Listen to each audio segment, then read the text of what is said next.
মায়ের সাথে সন্তানেরই কেমন ব্যবহার।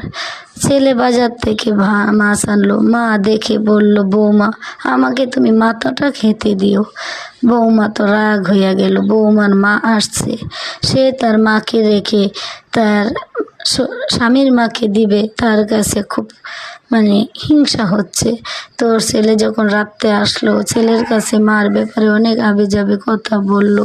তারপর ছেলে বুদ্ধি করলো, রাত্রের বেলা বস্তাবন্দি করে মাকে জঙ্গলে বাঘের মুখে ফেলে দিয়ে আসবে। তো রাত্রে যখন ছেলের মা আর মেয়ের মা একসাথে শুইল, তখন তাদের বিছানগুলো তারা চেঞ্জ করলো।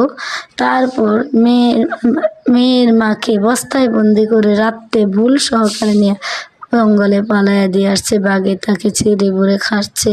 সকালবেলা উঠলো, এইবার আপদ গেল। যখন সকালবেলা উঠে দেখে যে তার শাশুড়িরা